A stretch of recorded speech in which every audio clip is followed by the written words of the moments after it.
Hey guys, Jonathan Fields here with my friend who we met. We met at South by Southwest a long time ago. At this point, That's right. Yes. Shama Kabani. Are you still going by Hyder, or is it just Shama Kabani at this point? Just Shama Kabani. Shama Kabani is an insanely smart, nice, compassionate, kind rock star. She's like 14 years old, and she's the CEO of this giant company.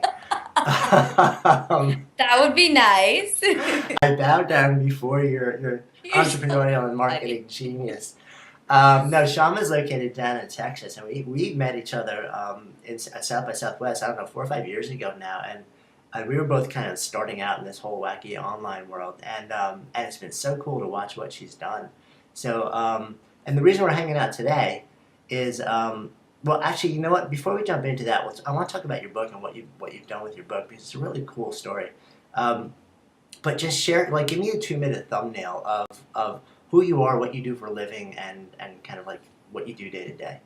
Okay, well, first of all, thank you so much for all the kind words. It's very, very sweet of you. And I remember when we met because South by Southwest was like 20 people Right? No, it's floating crazy. around, and now it's like 2,000. So it's crazy, and I'm really glad that we've been able to keep in touch during that time. So what I do now, right, for most days, I'm running the Marketing Zen Group. It's a digital marketing firm based here in Dallas.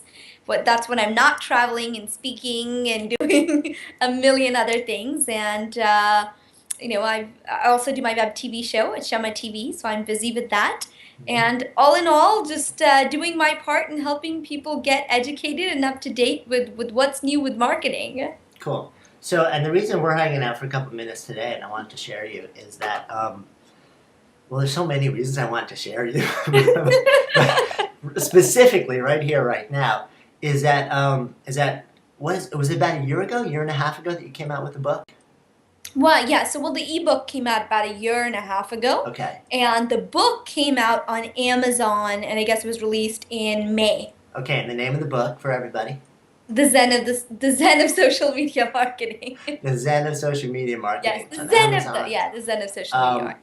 okay, so you came. It's interesting because you started out with an ebook, and I remember you were talking. We were like talking a little bit about this, and you're like, it's like Yeah. an interesting idea, and you self publish it like totally yourself as in an ebook Yeah. format, and then from there you ended up with you're with Ben Bella, right, as the Yeah, Ben publisher. Bella Books, that's right. Okay. So then you release it as a print book, traditional print book with publisher, Right. and you're up on Amazon. And like most authors, it's really hard work getting traction for a new book, Yes. especially in the social media world now because there's so many people in that world with so many books. So Yeah. tell me a little bit about your experience of when the book just came out and like what your expectations were and just sort of like how that early sort of burst unfolded.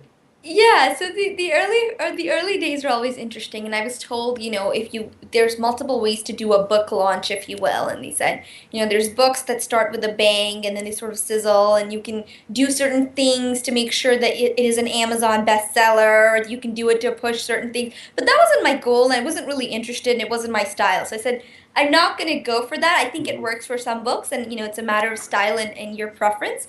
But I didn't want to do that. My goal was really to build this out and have an organic growth. And I remember when the book first came out, it was really sort of it was crazy because there was an issue with the distribution. So all of a sudden, Mm. Amazon said they had books, but they didn't have books, and I was Right. getting all these emails, and there's always these things that you don't expect in challenges, if you will.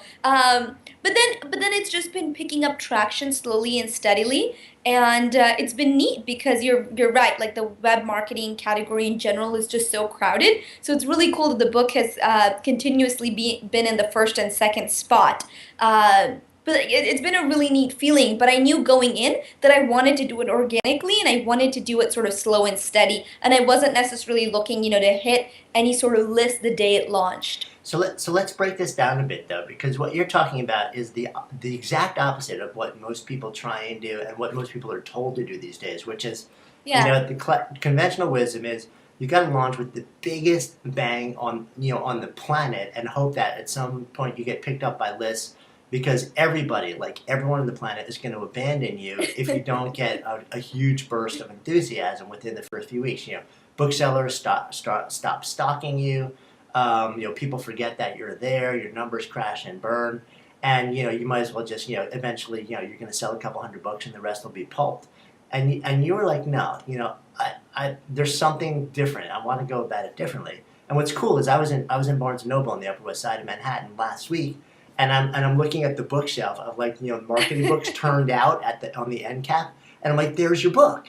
And it's like a year later in one of the biggest Barnes and Noble in New York City, and there's your book turned out on the end, and I'm like, this is awesome. And then I jumped onto Amazon and I checked your numbers, and I'm like, okay, so a year or so out, your book is selling it's like in the low to mid hundreds on Amazon, which is tremendous. So you Yeah. really did the exact opposite. You started with sort of like a lot of sort of challenges and challenges to sales too, and then over Yeah. time you've taken that and you've just slowly like channeled it into this really what seems to be consistent long-term high-level sales. And you say it really nonchalantly, like, well, I just worked to make it happen. But I'm really curious, like, what did you actually do? I mean, did this just Um, magically happen, or are there things that you sort of like that you can identify as drivers that made this Yeah, happen for you? I mean, I can give you things that I feel like really helped the book move along. And so I think the first thing that was really important for me was to not feel too much pressure about this because there is such a sense of like, you got to do this and you have to do that. I didn't want that. It's like I wrote the book, it was a really stress free process for me. Mhm. The whole concept of the book is this Zen thing, and I was So you like, can't be I've got. freaking out if it's the Zen, Exactly. right? Like, look, the whole thing I'm preaching in the book is the Zen up, like this easy way to do things, and it doesn't have to be this crazy, hectic, whatever the way people see it. But there are a couple of things I'll tell you that I think really helped. And I'll say this with all humility that I possibly can muster in the sense that you have to start with a good book.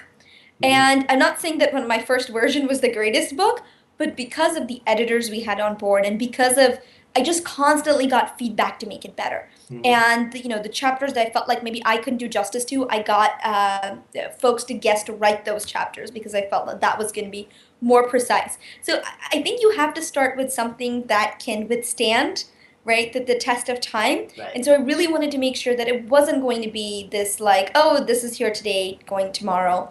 I also had that live book concept, which was take the book, make a mirror copy online, and I've kept it updated and I've done videos. And in fact, if you get the iPad version of the book now, it comes with videos and things like that. Oh, cool. So that was important to the sense that I knew that social media was going to change. And you put the book out there for something like that, things change. I mean, Facebook has changed just what their profiles and pages look like 4 times since the book's been Right, out. right. You have to keep up with that.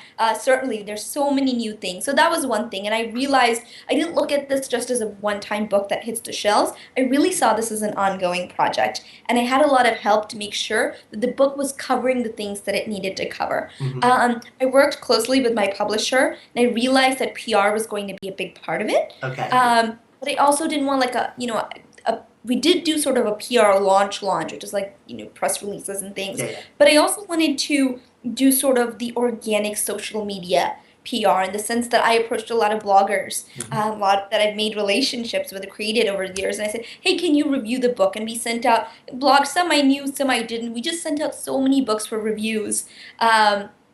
At South by Southwest last year, we actually had a book launch party, which was neat. Right. It was small, it wasn't a huge thing, maybe about 50 people Mhm. in a house in Austin. It was really nice. We had cake and pictures, Mhm. and then people put those pictures online and read the book. A lot of it has been word of mouth. I've gotten emails from strip club owners, believe it or not, who are like, great. Like, it's totally not something I envisioned, and I've gotten from doctors and chiropractors, like you name it. It's been really neat. I also did a lot of speaking. I think that's certainly propelled the book out there. So I said, hey, my speaking fee is X amount, but if you'll buy X, like 200 books, whatever, I'll be happy to come speak to your organization. And that worked really well. We were Mhm. able to move a lot of books that way. I also think that you have to sort of work with your publisher in the sense that right around that time, so my book came out May, Mhm. and in June, Barnes and Nobles approached my publisher and they said, we'd like to make this part of like a business book series. We have Mhm. 6 books that we want to sort of feature and we want to buy 3,000. So, will you pitch in $3,000, which is like a buck a book, right? Right. It's like nothing. So the publisher was like, yeah, we're happy to do it. So it was nice. Like you carve out a niche and then you work with your publisher and you do your part. and hopefully they do their part. And I think that really sort of what's helped it keep going, which is this organic growth. And still, I get it's been months since the book's been out, but I get little alerts that so and so's reviewed your book. And the other thing I do is I monitor conversations about the book on Twitter. So Hmm. someone says, "Oh, I picked up the Zen of social media in the bookstore," and I'm like, I'm right there. I'm like, "Hey, hope you enjoyed the book. Let me know if you Right. have any questions. I know the author." Just really nice ways to build relationships. And people have said, "Oh, I have a question about this in the book," and so I've been able to engage with readers, and I've seen people ask for, "Hey, considering buying this book," and I've seen other people jump in and say, "Oh yeah, you should," or whatnot. So I've taken a really organic approach. It's worked for me because I wanted to make sure that it wasn't a stressful experience. Hmm. Um, and then you just do things slowly to move things, around. My publisher, one of the first things they told me, when I went to lunch with him, he said, one of our best-selling books is a book that probably like no one's, heard of on the bestseller list, but it has consistently sold really well over the years. Right. And he's like, I've written over $1 million worth of checks to this author, and I thought, Mhm. well, that's what I want. I want something slow, That's not bad. consistent. And $1 It's million not worth of checks bad. wouldn't be terrible also. But I wanted that organic growth. I got that. I thought, yeah, it aligned with what I wanted overall for my brand. Mm. So let's break down two things here. One is you said that is the relationship between speaking and book sales, and Yes. and from what I've seen, it can work in a couple different ways. One is from a business model standpoint, they work really well together because the more the book is out there, the more people hear about you, the more it establishes you an expert, and the more they want to hire you to speak. And then what you did is sort of you take that and you say to certain people, in certain scenarios, hey, listen, like we'll make certain arrangements if you want, and either waive speaking fees or reduce speaking fees in exchange for you Hmm. putting in bulk orders of books. Um, do you feel like that was a really substantial contributor to sort of the ongoing sales for the books? Or Oh, absolutely, absolutely. Especially in the beginning. So I don't do it anymore because I'm like, right, okay, that's fun, great, a yeah, little yeah, right, exhausted now. But yeah, to get to hit the first, I think to get those initial numbers, I think it was great because again, it got the book in people's hands, and that's what I wanted to do. I wanted to get it out in people's hands. right, And then of course the buzz would build and say, oh, I heard saw someone.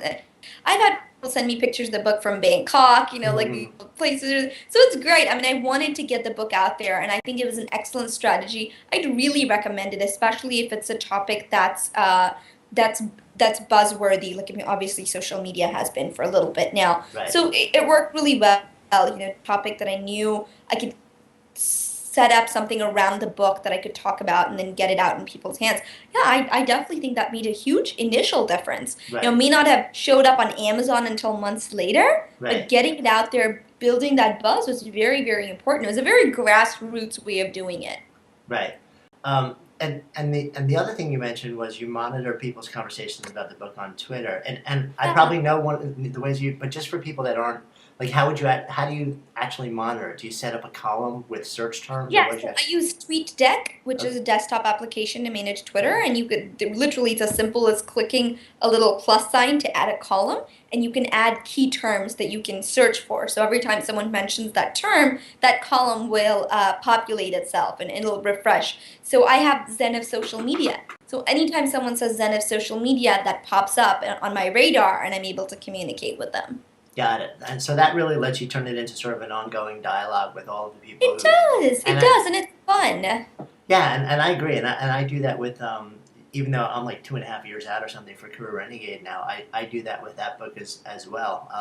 And I find, I mean, it is fun because people will be like, hey, just finished reading this, loved it, and they'll ask you questions like, and if you're Yeah. writing it because you really like to help people, I think it's really cool to sort of establish that dynamic, and I think people like that also. And from a marketing standpoint, people become more fans and evangelists of not just the book, but then of you, and that helps a Yeah, lot. and they're pleasantly surprised. If I had Yeah, if I had an author that I really enjoyed do that, it'd be like, oh my god, it's so much fun. And I get that. It's really it's nice. It's really sweet. And I know people say, oh my god, like this is what you mean in the book when you're talking. So I try my best to walk the talk. right. The things that I talk about in the book that I'm actually doing and I'm actually participating in it.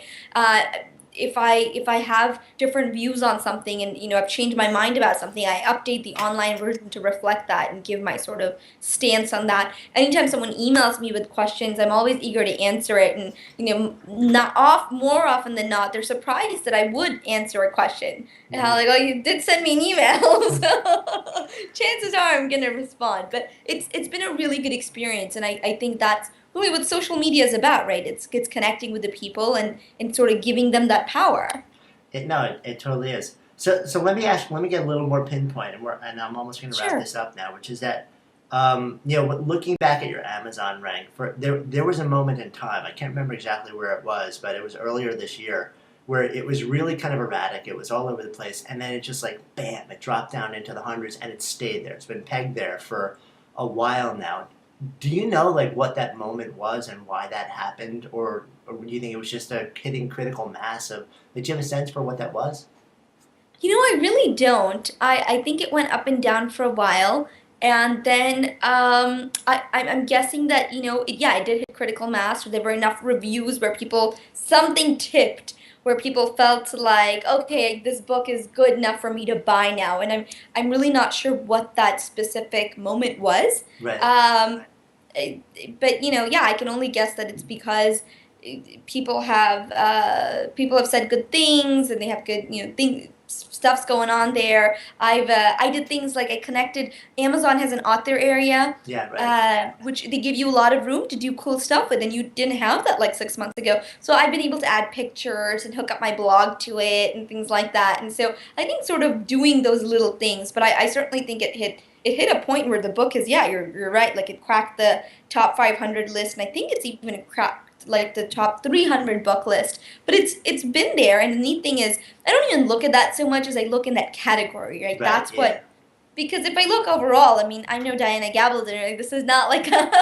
this is not a Harry Potter, Right. obviously. So I really like to look, and like I look at the web marketing and PR and like the e-commerce, like the areas that I know the book fits into, and I Right. think that to me is always gives me a good sense of how it's doing.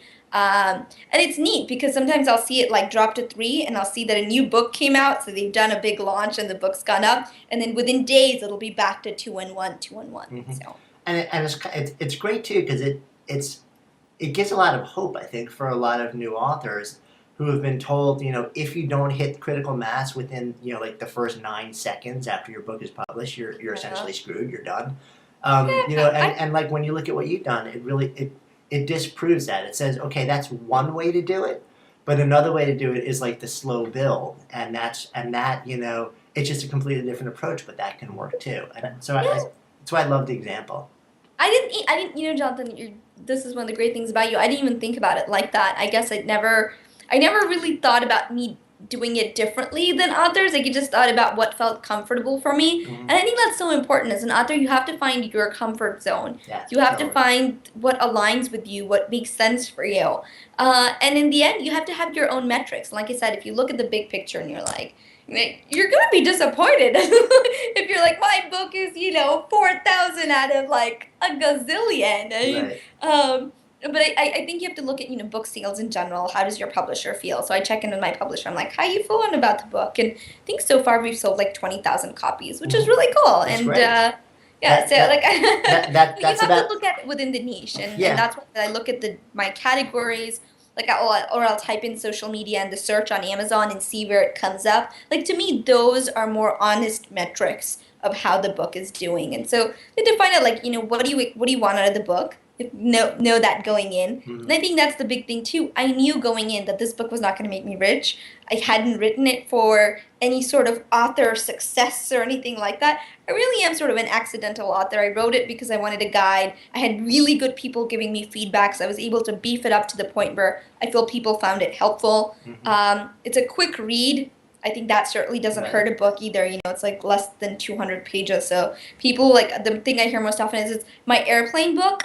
Like, it's the Hmm. perfect thing for an airplane, right? It's Right. quick, and it's an easy read. So I mean, you have to find what works for you.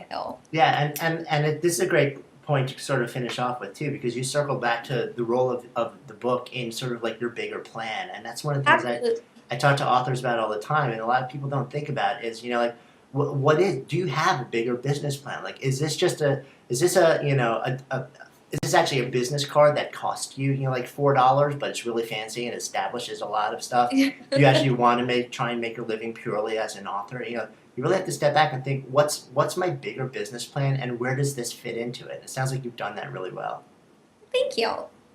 Anyway, this has been awesome. I always love checking in with you. It's been too long anyway. So, any final words of advice or thoughts for anybody who's exploring the possibility of writing a book, especially something which may be sort of a nonfiction, businessy type of book? Yeah, I'd say right when you feel like you have something really solid to share or say. Because right now I'm getting a lot of second book offers, write a second book, write this. And I don't want to write a book for the sake of writing a book. And I feel like a lot of people in our industry, like the business world, it's like, well, I need to write a book because it's my business card. And it's like, yeah, but then you're going to write something that already Yeah, exists or is rehashed in some way. And, or in general, it's better to really if you have if let's say you have 100% effort, I'd say spend 85% of that effort coming up with that concept and really having something. It doesn't have to be necessarily unique, but that's something that's going to be useful or relevant, even if it's to a small group of audience. And I think that's really key. And then start trying to write this book that you think is going to please everybody, and it's going to and you do because it's just you're supposed to write a book.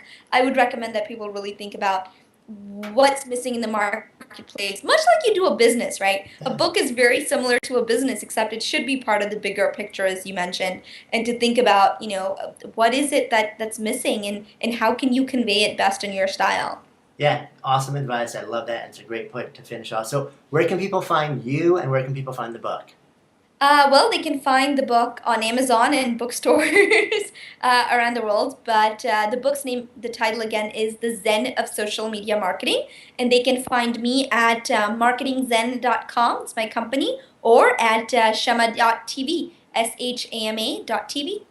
Awesome. This has been great. Thank you so much for hanging out with us today. Thanks for inviting me, Jonathan.